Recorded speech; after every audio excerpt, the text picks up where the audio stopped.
meu nome é Stefan e agora vou dar a palavra para Ana.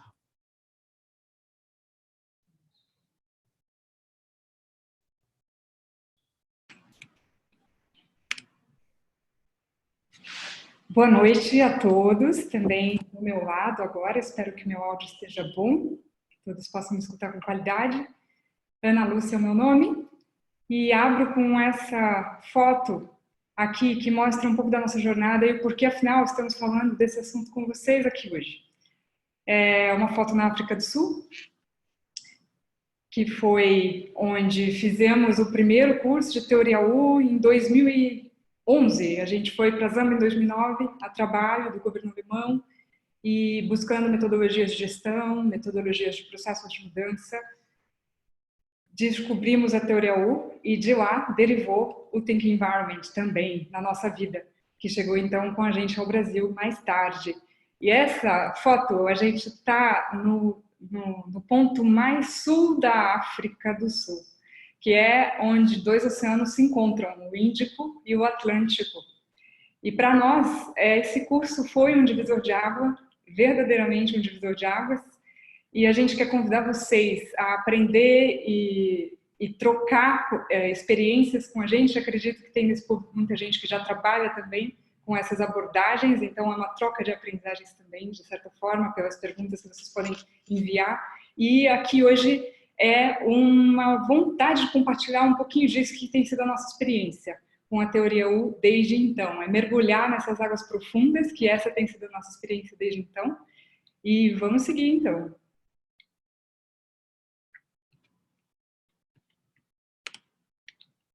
Deixa eu voltar para o áudio, para o silêncio.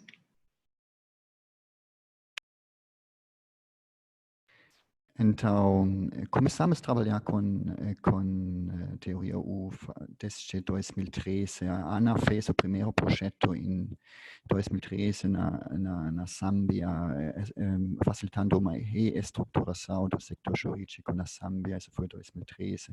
Essa foto especificamente aqui foi um projeto que nós fizemos ano passado com a Teoria U, numa aldeia indígena em Porto Seguro, porque uma ONG internacional queria introduzir um novo produto aqui. Então, facilitamos um processo de multi-stakeholder para criar um novo produto, um novo serviço que eles queriam introduzir aqui. Aí, isso foi um projeto bem grande com várias organizações governamentais, não governamentais, e em inglês e português junto. Então, começamos a trabalhar em 2013, em 2014, Ana começou a trabalhar com a Rios Partners, que praticamente trabalha muito com Teoria U, e a partir dessa época também fundamos a nossa empresa, Virtus Desenvolvimento Integral, e a Munzner faz parte. A Munzner fundamos especificamente para trabalhar com o Thinking Environment, e porque percebemos que isso é bem importante para diferenciar isso um pouco. E nós somos, no momento, os únicos no Brasil que podem certificar outras pessoas na abordagem. E então trabalhamos com o Think Environment também desde 2014.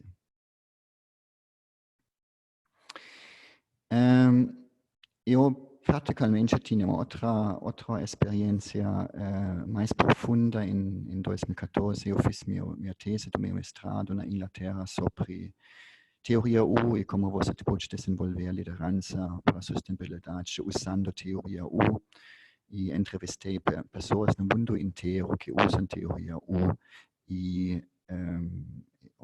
trabalham com sustentabilidade. E essa foto aqui é uma foto de uma experiência também em 2014, onde eu participei como uma das participantes no Global Presencing Forum. Mas vamos entrar um pouco mais na matéria.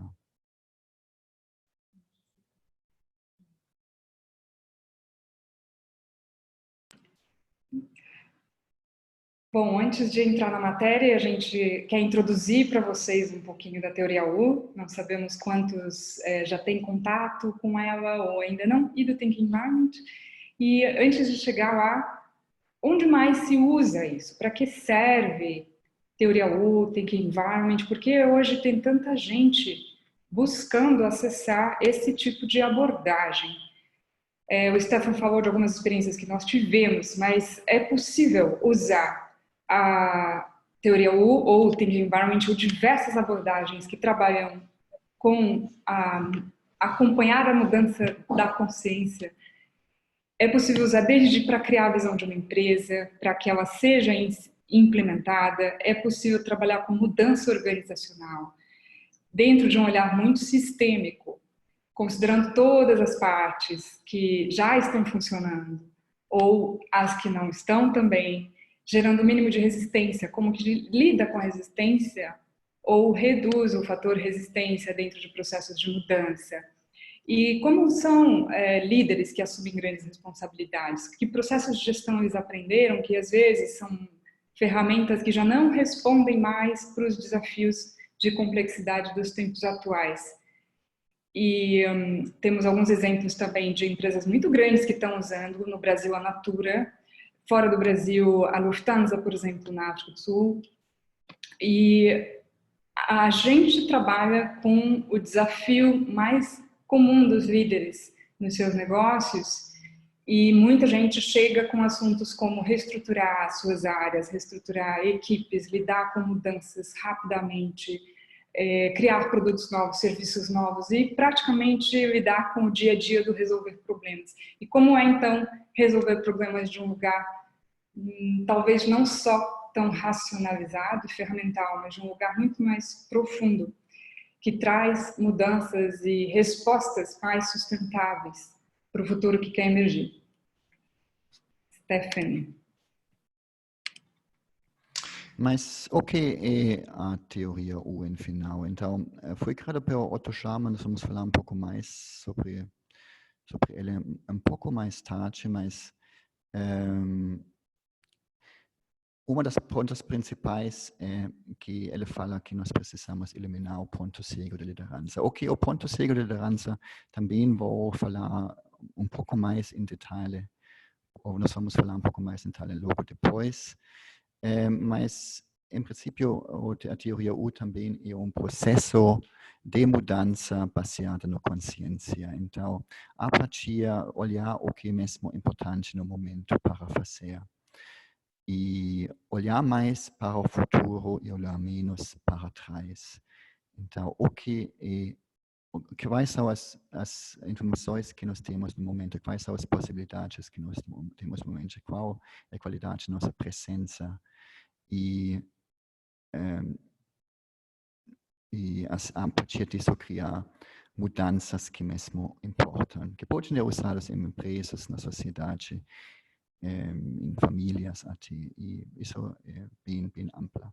Mas também é uma nova narrativa para mudanças evolucionárias da sociedade, que você pode criar mudanças que mesmo importam, levantar a consciência da sociedade em geral. E o Otto Scharmer fala muito criar nova consciência a partir novas soluções a partir do futuro que emerge e não olhar para trás. E essa diferenciação é bem importante e assim também começou a teoria U. Então, como falei, a teoria U foi criada por muitas pessoas, mas uma pessoa que liderou o processo foi o Otto Scharmer. Ele fez doutorado na Alemanha, em alemão, mas foi para MIT em 94 para trabalhar com outras pessoas, como Peter Senge, em pensamento sistêmico e action learning. E ele foi convidado para liderar um projeto sobre diálogo sobre liderança junto com Joseph Jaworski no início, no fim dos anos 90 até talvez 2003, onde eles entrevistaram líderes muito importantes sobre como eles podem gerar mudanças e o que importa na geração de mudanças. Então, eles começaram a trabalhar com abordagens como pensamento sistêmico, mindfulness, diálogo, diferentes formas de diálogo, meditação e action learning também. Então, aprender a partir que você muda umas coisas.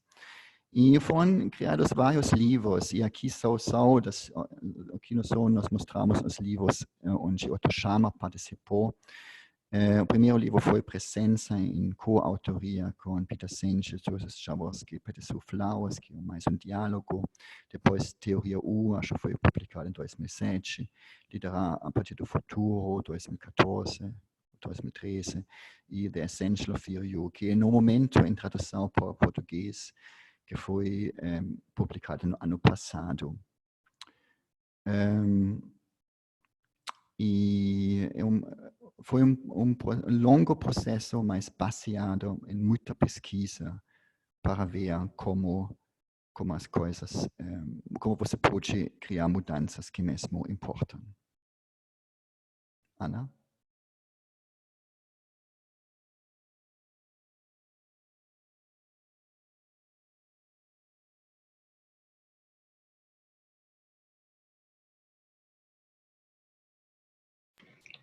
Bom, a gente vê aqui um robô que é um pouco um pensamento do Otto Scharmer no início, de olhar que a sociedade estava não só se robotizando no sentido industrial das máquinas, mas se robotizando na sua forma de reagir, não mais se perguntando por que eu faço o que eu faço. Processos funcionam e tudo mais, mas até um certo limite.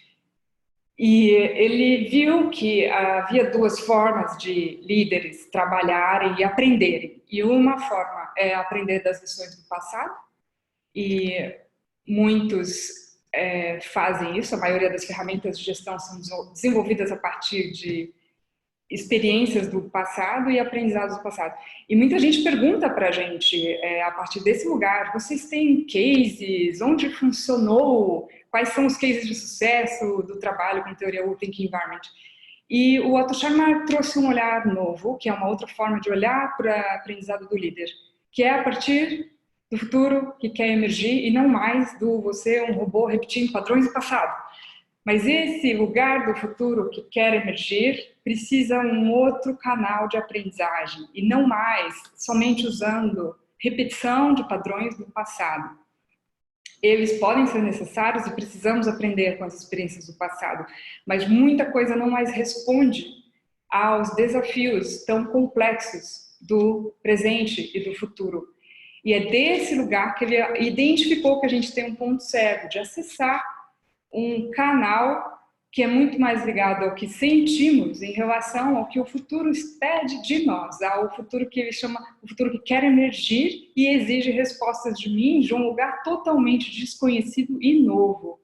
E desse lugar a gente vai conversar um pouquinho mais daqui para frente. O que é esse que ele chamou do ponto cego da liderança?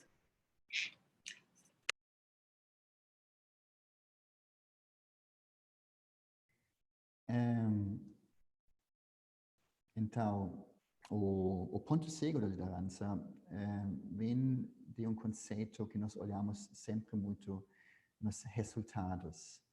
E nós, a partir disso, tem processos que nós fazemos antes para chegar nesses resultados. Mas o que falta muitas vezes é a fonte e quem faz as coisas. Então, é a partir de o que eu faço, mas a pergunta é como eu faço isso, mas quem faz isso? E o ponto cego é que as pessoas muitas vezes não sabem por que eles fazem o que eles fazem. E isso é bem importante. Nós criamos muitos resultados, mas criamos às vezes sem saber por que as pessoas fazem o que eles fazem. Eles ficam mesmo como robôs, como pessoas dentro de um rebanho que não sabem que eles só seguem o fluxo, sem refletir por que eles fazem o que eles fazem. E isso depende muito das condições interiores. É isso, Ana? Bom, desse lugar das condições interiores, o que eu tenho a dizer e lembrar é de um momento que o Otto Scharmer conta das entrevistas que ele conduziu com líderes para basear toda a sua pesquisa. São mais de 20 anos agora trabalhando com suas pesquisas que derivaram, então, todo esse trabalho robusto e partiu de coisas, observações muito simples. E uma delas foi de uma entrevista com o Bill O'Brien, que é CEO da Hanover Seguros, e ele trouxe uma perspectiva que é essa frase: o sucesso de uma intervenção depende da condição interior do interventor. Que condição é essa que está dentro de mim, da qual as minhas ações se originam? Esse lugar é pouco investigado, muitas vezes. E esse é o lugar com o qual o Otto se ocupou, e mais tarde muitos outros estudiosos, pesquisadores e práticos também, desenvolvedores de trabalhos com organizações e liderança, porque é o lugar do maior potencial humano a ser explorado. É essa condição interior que vai ser decisiva para a tomada de decisão, para ações.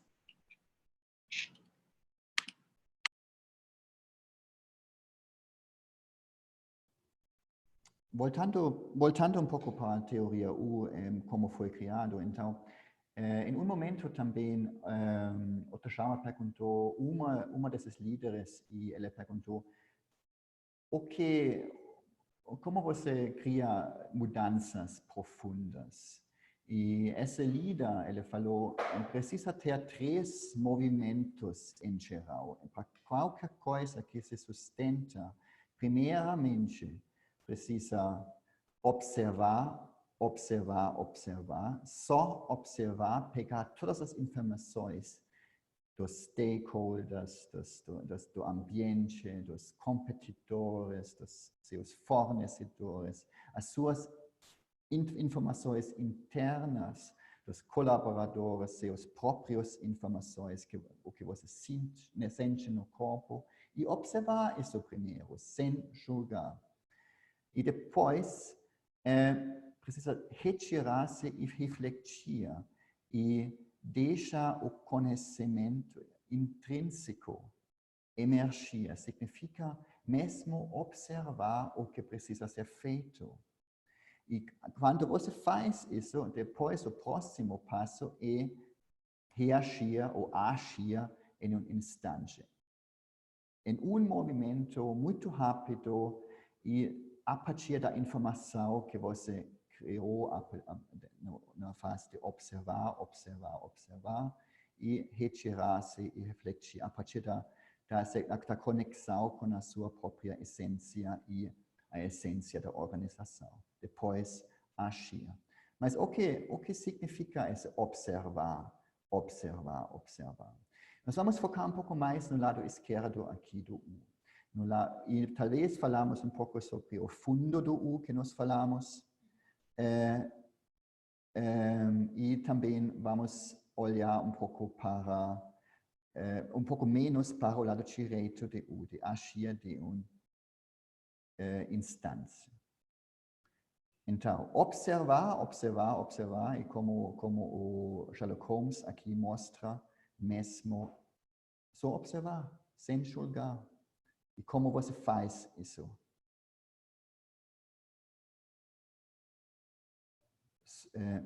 Porque muitas vezes estamos olhando para as coisas internas e nem sabemos disso. Então, a Morikami, um fotógrafo, ele falava, nós não vemos as coisas como são, nós as vemos como nós somos. Então, estamos percebendo as coisas não como elas são na realidade, mas a partir das olhares que eu uso para fazer sentido dessas coisas. E, então, ele identificou 3 passos ao lado do U, que primeiro, tem 3 inimigos que impedem que você pode olhar para a realidade como ela é. Primeiramente, a voz de julgamento, que você julga primeiro uma outra pessoa sem escutar a outra pessoa, só a partir da aparência, o que ela falou. Depois, voz de si mesmo. Você não se conecta com a outra pessoa. Você fica no seu mundo, você entende o que a outra pessoa fala? Sim, você entende. Mas você não se conecta com ela empaticamente. Você não se importa o que a outra pessoa faz. E terceiro, a voz do medo, que você fica com medo e não consegue fazer o próximo passo. Você não consegue sair da sua zona de conforto e fazer o que precisa ser feito. Mas essas três vozes, voz de julgamento e voz de cinismo, e voz de medo, isso você precisa mudar. Fala outro chama. E, primeiramente, a voz de julgamento precisa suspender para abrir a mente, a voz de cinismo redirecionar para abrir o coração e a voz do medo deixa ir, para abrir uma vontade, para criar coragem para fazer o que precisa ser feito. Então, voz de julgamento e suspender com curiosidade, voz de cinismo, com compaixão, precisa redirecionar para abrir o coração aberto, e voz de medo deixa ir com coragem e criar a vontade aberta. E isso é o lado esquerdo do U, que nós vamos trabalhar um pouco mais hoje. Então, quando você cria quando você suspende a voz de julgamento, você cria a mente aberta e você consegue ver com um novo olhar. Você redireciona a voz de cinismo e cria um coração aberto. E você consegue sentir a outra pessoa. E a partir do voz de medo, você deixa ir isso e criar uma vontade aberta. E assim você consegue se conectar com o que mesmo importa. Quem sou eu e qual é meu trabalho? E nesse momento, vamos entrar também no lado direito do U, que deixa vir, você abre para novas opções e faz os próximos passos a partir de uma cristalização e incorporar e prototipar a nova versão que você quer criar. Ana? Bom, e por que essas etapas? Elas, primeiro, não são etapas lineares, não acontecem uma atrás da outra.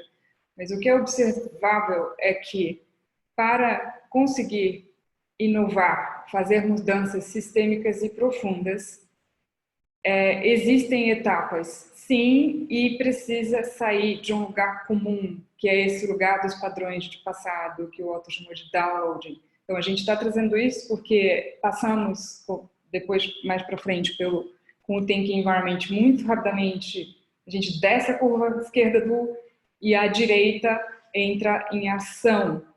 E esse deixar vir ações, estratégias organizacionais, de equipes, a partir de um lugar muito mais profundo. Então, você pode desenhar um projeto considerando todo esse U no fundo. Pode desenhar uma estratégia de mudança cultural, considerando o U como a sua linguagem de projeto de mudança. E todas essas etapas vão acontecer. Talvez vai ser um grande U e pode ter pequenos U's acontecendo ao longo do projeto. Então, é mais um workframe, né? Um ramo, uma estrutura que fica por trás. Às vezes, nem as pessoas sabem que tudo isso está por trás. Mas quem desenha o projeto vai saber cada etapa aonde está passando por ela.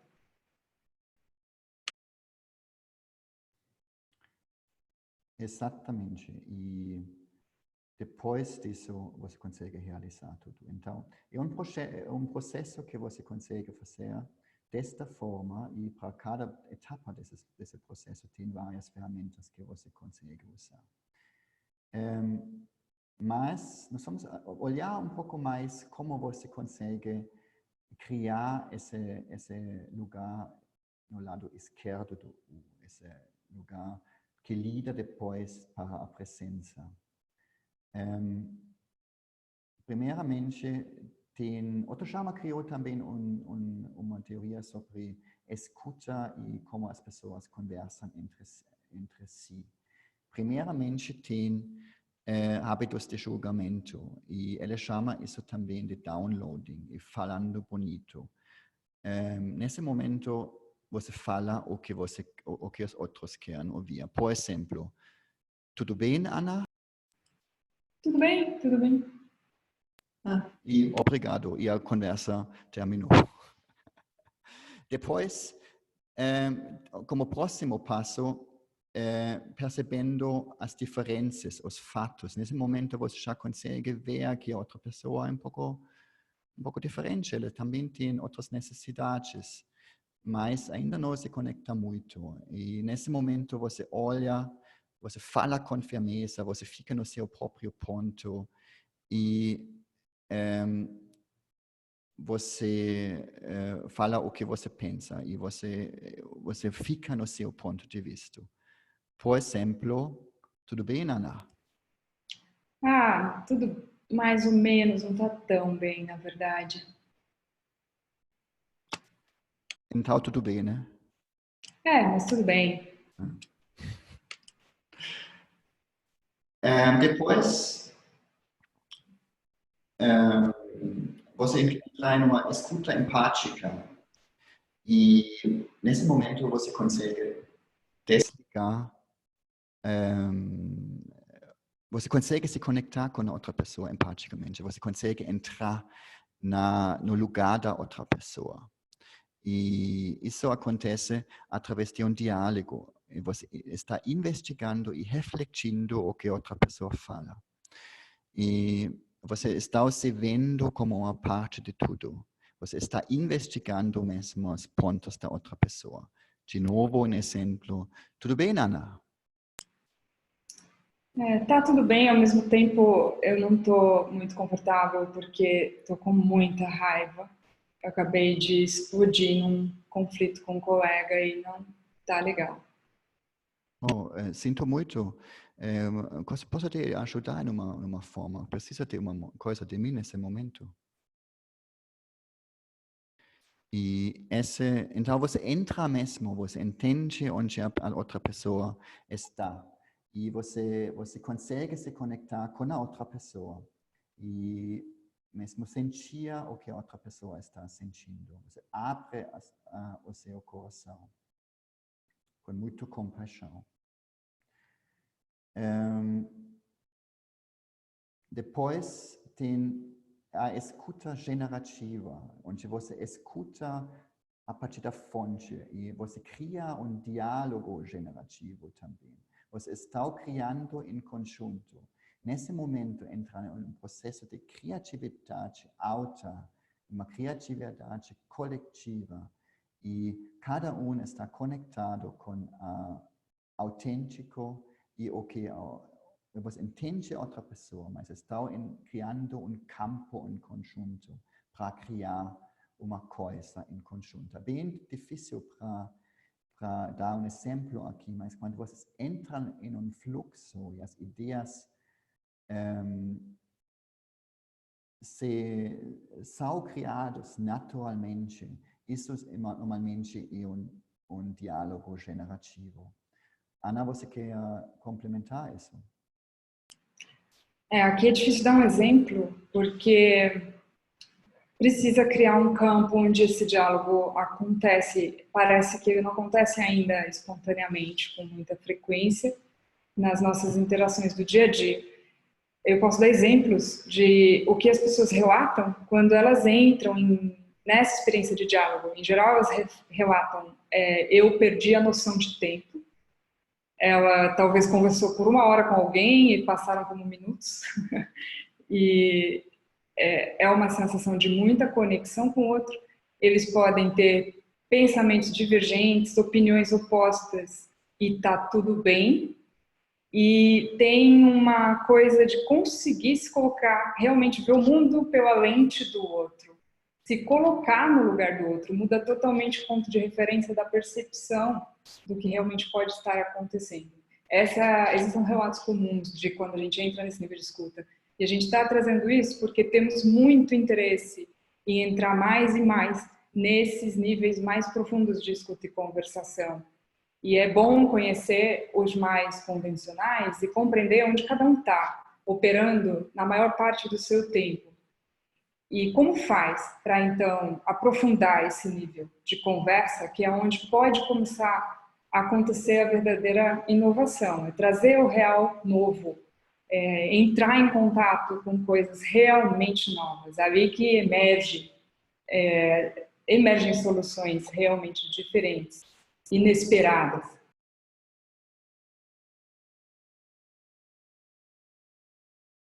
A partir de agora, vamos falar um pouco mais como você mesmo pode criar esse espaço de escuta generativa.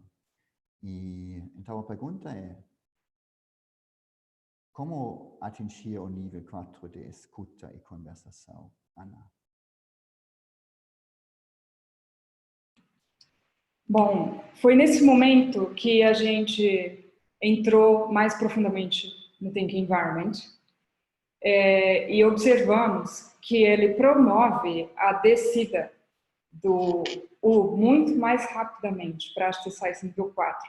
E chegamos então no trabalho da Nancy, tivemos a honra de conhecê-la e poder acessar diretamente dela, que já está há mais de 30 anos pesquisando. Ela é consultora organizacional, foi executiva, foi professora, hoje é coach e ensina esse trabalho no mundo.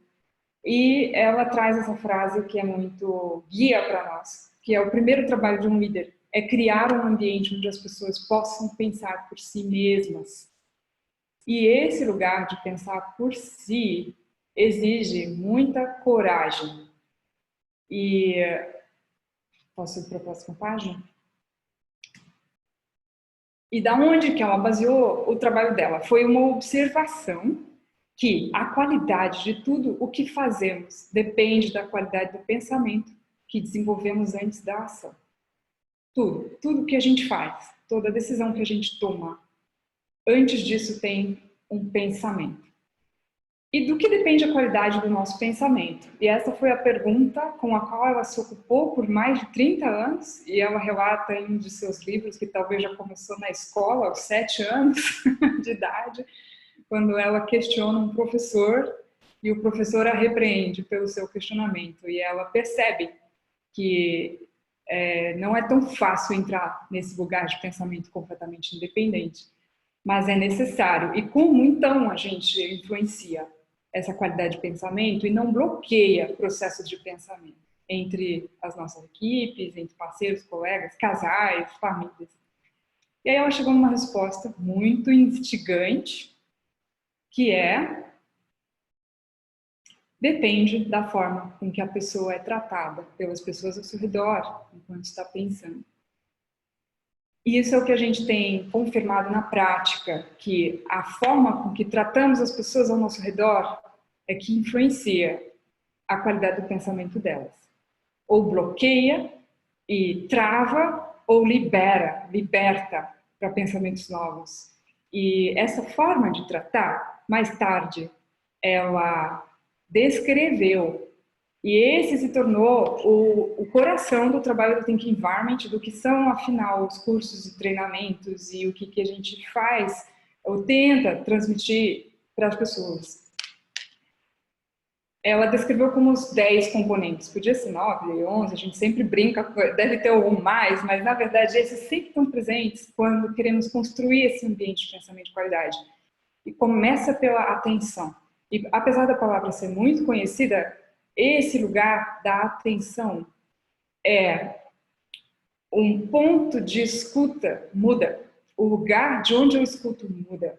Não só é uma atenção livre de interrupção, que dá a chance para o outro completar o seu pensar até o fim, mas é uma atenção que ela não mais está focada em responder, uma escuta que não está ocupada para responder ou para fazer a próxima pergunta, mas é uma escuta para catalisar o pensamento do outro. E o outro percebe a diferença dessa qualidade de escuta. Ele chega em lugares novos que ele não chegaria sem essa qualidade de atenção. E a igualdade parece ser um componente que faz as pessoas pensarem com melhor qualidade.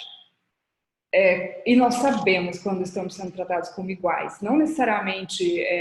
a igualdade pode existir até dentro de uma hierarquia.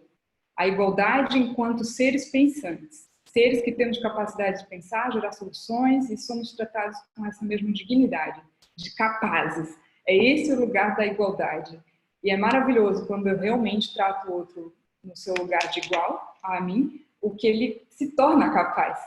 E a tranquilidade caminha junto, porque ela é o oposto do que vemos na maioria dos ambientes organizacionais ainda, onde tem muito estresse, muita tensão, prazos impossíveis de se cumprir e aquele nível elevado de adrenalina correndo em todo o sistema. E a tranquilidade traz o oposto disso, que parece também, pelo que estamos aprendendo, observando, e a neurociência vem também confirmando que o cérebro funciona muito melhor quando está relaxado. A mente tem insights nos seus momentos onde você está mais relaxado. Muita gente relata que banho é um lugar, por exemplo, porque relaxa. Enfim, e como é que a gente traz esse lugar de tranquilidade interna, que é nada mais do que se liberar desse senso de urgência e pressão e constante distração, ou esses estímulos externos aos quais estamos submetidos, para pensar com mais qualidade. E assim vem outros componentes e que na teoria U também vão estar presentes e encorajados a serem usados, a serem adotados como um comportamento, um com o outro e também consigo mesmo, como, por exemplo, os sentimentos. Sentimento, por muito tempo, foi algo, talvez no ambiente organizacional, ou na nossa sociedade de forma geral, não dá muita atenção ao que sentimos. Mas aqui é uma informação, é um dado de realidade. Como a gente trata o sentimento como algo que nos traz muita informação e começa a acessar, conectar com o pensar, conectar com a ação. E assim vai. Então, não vamos falar de todos os componentes, mas queremos dar uma ideia de por onde vamos caminhar em termos de comportamento. Só para complementar, quando nós conhecemos a teoria U, logo depois também conhecemos o Thinking Environment, porque nós percebemos que muitas pessoas que usam a teoria U usam também o Thinking Environment. E como Ana explicou, tem várias conexões, por exemplo, a atenção, a minha escuta, a qualidade da minha escuta gera o pensamento, gera o campo, gera o container. Ou informação, nós precisamos olhar para todas as informações, o que você faz quando você observa.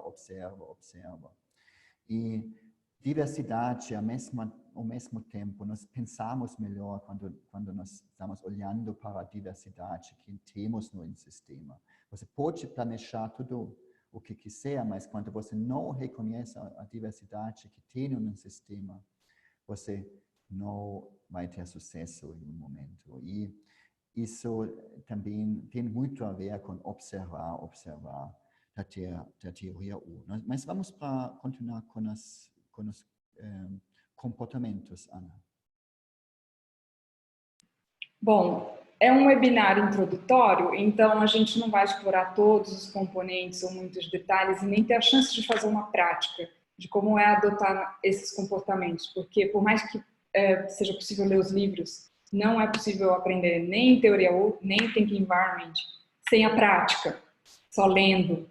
E essas práticas que são recomendadas e que eu dou suporte para cada um depois do webinário, achar uma oportunidade de fazer, talvez conectar com pessoas conhecidas aqui, não sei se dá para ver a cara de todos, mas que estão se integrando com essas abordagens e querendo conhecer.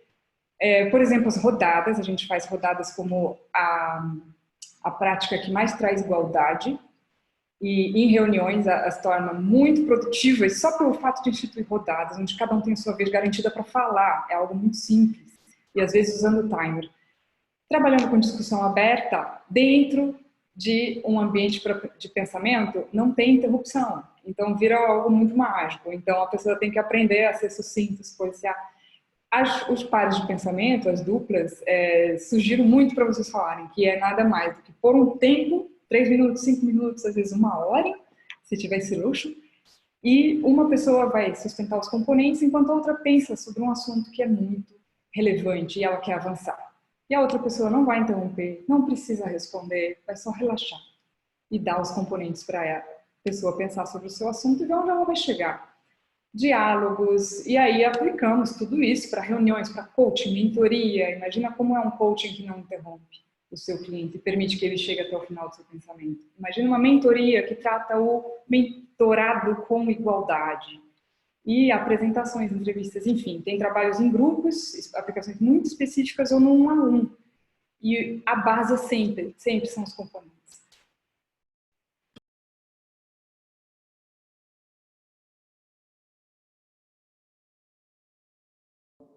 Então, vamos ver um pouco o resumo. Qual é a conexão entre teoria U e o Think Environment? E especialmente esse lugar da escuta empática e da escuta generativa, que é criado no Think Environment, que é crucial em um processo da teoria U, para criar um container seguro, para que a criatividade possa fluir. E um container para gestão de mudança mesmo. E isso é feito na teoria U, criando a mente aberta, coração aberto e vontade aberta. Isso é o framework, o modelo atrás. Mas no Think Environment, isso é feito a partir de como você cria o seu estado interior, como você fica disposto a ajudar a outra pessoa no processo de desenvolvimento da outra pessoa, através dos 10 componentes. Então, nesse momento, e nos 2 processos, é bem importante que você vai sentir em um momento o que mesmo importa. E você vai fazer com coragem, destemor, o que precisa ser feito. Bem importante. Acho isso no momento é o nosso processo aqui, nosso resumo. Tem algumas perguntas, se vocês tiverem perguntas, vocês podem colocar isso agora no chat e nós podemos responder. Nós provavelmente vamos fazer mais webinários no futuro para se aprofundar em alguns desses assuntos. Mas no momento temos mais 7, 8 minutos para responder também algumas perguntas. Ana, você quer comentar enquanto as pessoas pensam sobre as perguntas? Você quer comentar também uma coisa aqui? Bom, existe uma crença por trás do Think Environment, ele é baseado em vários pressupostos, e um deles é que a mente que tem a pergunta tem a resposta, e um grande exercício é formular as perguntas, e realmente nem sempre vai vir do outro a resposta, na maioria das vezes não, isso não vai acontecer, mas a gente queria fazer um esforço mesmo de pensar um pouco sobre as perguntas que vocês tiverem. E as que não forem possíveis, nem todas as dúvidas e talvez de todas as pessoas presentes aqui a gente consegue endereçar, queremos endereçar por e-mail e pensar junto, convocar vocês, olha, que pergunta interessante, vamos explorar? Vamos, quem sabe, fazer uma sessão de pensamento, né? Esse lugar que eu falei para vocês explorarem em duplas e pensar sobre essas perguntas. E aí ficamos mesmo para enviar para vocês por e-mail ou de achar um formato para endereçar essas perguntas no futuro, que elas são também super interessantes para a gente continuar explorando. A nossa comunicação é via newsletter, via e-mail, então quem quiser informação é só entrar lá. E vamos explorar o possível aqui para seguir com o tempo que a gente tem, explorando um pouco do que vocês mais gostariam de saber.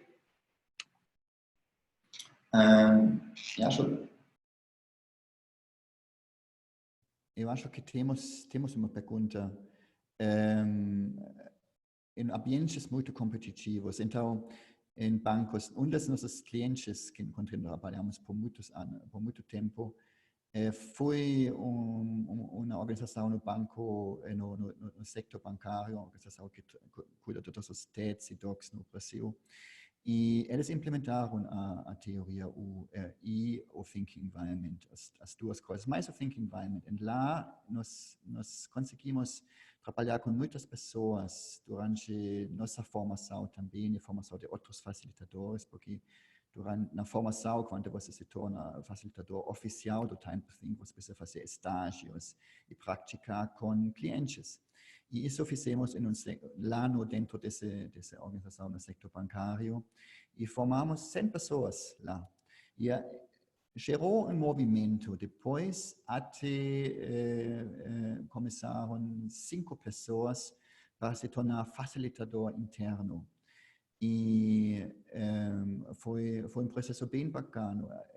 Essas pessoas foram supervisionadas pela Ana. Então, talvez, Ana, você pode comentar um pouco mais. Bom, já respondendo também junto com outra pergunta, onde tem espaço para a prática de mudança, não só no Brasil, como nessa empresa que o Stefan está falando? A gente observa que tudo parte do líder, em geral, que é um líder influenciador e que ele é exemplo. Ele primeiro passa por cursos, por processos de autodesenvolvimento e influencia a sua equipe a fazer o mesmo. Ele nunca exige que a equipe faça ou busque coisas que ele mesmo não esteja buscando. Então, nesse caso, é um líder que o próprio CEO da empresa veio fazer os cursos, e de lá ele enviou suas equipes. E de lá ele começou a se expor com as próprias práticas, porque são práticas que trazem mesmo muita vulnerabilidade. Então, criar grupos, como a gente chama, grupos focais, né? Grupos facilitadores internos, que são multiplicadores, foi uma das táticas.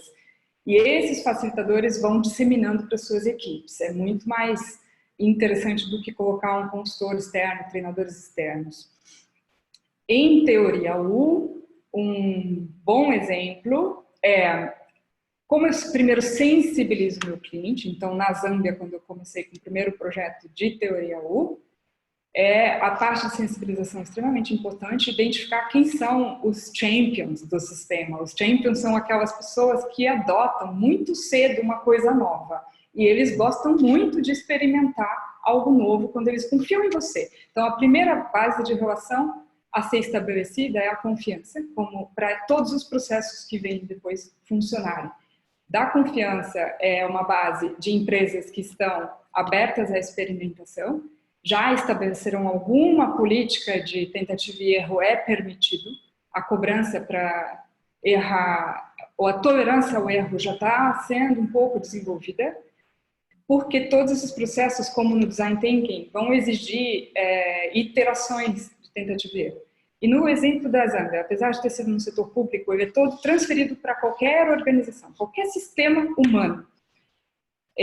Começando pela fase de observação, tem vários processos e vários métodos que quem for acessar os livros estão super bem descritos. Essa teoria tem que ser prática, senão não tem valor. Então, a prática eu vou para o meu sistema, eu mapeio o sistema, quem é parte do problema e parte da solução.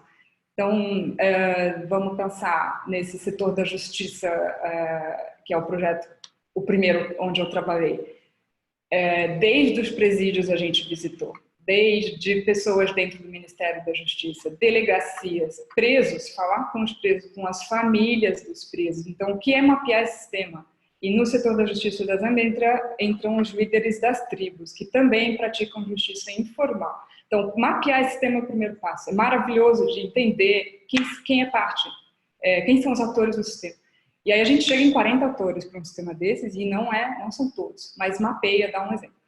Depois disso, a fase de observação é trocar de papéis, tipo, como no caso desse sistema, uma pessoa que trabalha no escritório, no ministério, e até passar um dia numa delegacia com um olhar não julgamentoso. Como inverter esses papéis? Isso você pode fazer dentro de uma organização. Então, como um gerente de linha de produção descer e passar um dia na produção fazendo o que um operário faz. E mapeando o sistema que você quer interferir, fazer essa troca de papéis na teoria U eles chamam de Sensing Journey. E se você atrela ao Think Environment, significa ir com uma escuta genuinamente curiosa e interessada. Essa é a prática. É quase uma prática meditativa. É suspender o que eu acho que eu sei. Suspender o meu pensamento. Suspender, né? Ele vem com tudo. Essa é a prática de, ok, agora, se eu esquecer o que eu acho que sei sobre tudo isso, o que aparece, o que eu consigo ver da realidade. Junto a esses dados, tem várias formas de construir uma base de dados disso e devolve para o próprio sistema. Então, são feitos em workshops, em geral, com todos esses participantes, vendo os dados que eles mesmos coletaram, de várias formas de apresentar. E a próxima fase de presencing daí, que é a junção da palavra presença com o sentimento, o sentir, no caso da teoria U, em projetos, processos bem desenhados, retiram as pessoas para um lugar onde elas possam realmente se conectar. Em geral, são lugares em contato com a natureza, mas não precisa ser, pode ser em qualquer lugar. E depois vai com várias práticas do próprio design thinking para desenvolver prototipagem, projetos que vão poder ser implementáveis, são rápidos, baratos, de baixo custo e muito rápidos de serem colocados em prática, para testar. Agora a filosofia aqui é errar cedo para aprender rápido. E se a empresa não tem essa cultura, fica bastante difícil de colocar muito disso em prática. Então, percebemos que precisa estar indo para um nível de consciência que está buscando esse tipo de prática. Não adianta forçar esse tipo de prática. Algo mais? E só para responder às últimas duas perguntas rapidinho. Então, a teoria U pode ser usada em processos bem pequenos, mas também de empresa ou de setor, mas também para mudanças sistêmicas na sociedade. Tem um exemplo clássico depois da apartheid nos anos 90, que foi criado um processo no África do Sul e que mudou o destino do país um pouco. E um processo similar foi criado para criar processos de cenário, planejamento de cenários. E no Brasil, recentemente, alguns anos atrás, o Rios Partners também criou um processo aqui para criar cenários sobre o futuro da educação no Brasil. Então, dá para usar isso para mudar o destino de uma empresa, mas também para mudar o destino de um departamento, criar novos produtos, mas também para mudar o destino de um país. Então, tem várias formas de fazer isso. Mas também para falar sobre a última pergunta, e também precisa ter uma necessidade, você pode olhar para os números também, o que a Débora perguntou, que às vezes os números também são importantes e olhar para os números e os resultados também uma habilidade bem importante do ser humano, de cada organização, mas também se perguntar por que nós fazemos o que nós fazemos. E isso é às vezes ainda um outro patamar e precisa uma certa maturidade das pessoas. Mas, com um processo de processo de Thinking Environment, você pode criar um container, um espaço seguro onde as pessoas podem falar entre si e criar soluções em conjunto que importam mesmo. Eu acho isso mesmo para hoje. Sim. Então, mais informações sobre o Presencing, você pode olhar na página de Presencing. Na nossa página tem informações sobre Time to Think, sobre o Think Environment, e no Time to Think, que é a página oficial, tem informações em inglês da Nancy Klein mesmo sobre os processos. E no nosso blog tem várias informações sobre o Think Environment e a conexão com a teoria U. Tem 2 artigos, nós vamos publicar mais artigos sobre isso no futuro. Ana? Só antes de encerrar, eu vou dar um exemplo aqui que eu queria encorajar vocês a buscarem práticas, já que num webinário a prática é limitada. Como seria para vocês identificarem? Então, quem que tem desafios na empresa, desafios onde quer que esteja, no seu lugar profissional, o pessoal não está sabendo como resolver, ou começar a conversa sobre isso, de como que a gente pode colocar algumas coisas em prática. E muito interessante dessa empresa do setor financeiro, um lugar altamente competitivo, eles não conseguiram colocar em prática com a empresa inteira, mas com as pessoas que realmente estavam abertas para o tipo de processo e esse tipo de escuta, para se escutarem dessa forma. E um método que eles implementaram foi, quando alguém travava em algum assunto ou no meio de uma reunião, aquela discussão ficava interminável, eles, o escritório deles é na Faria Lima, um deles, eles desciam, porque tem um lugar arborizado no meio da Faria Lima, uma ciclovia, e daí eles saíam para fazer o Dialogue Walks, que é ir com o assunto, problema, em diálogo, nesse nível de escuta. E queria fomentar para vocês acharem duplas, fazerem essas caminhadas de escuta com o compromisso da não interrupção, descobrir que maravilha que é isso. E para encerrar aqui, agradecer muito a presença de todos vocês, a atenção, a escuta genuína e interessada, dá para sentir do outro lado também.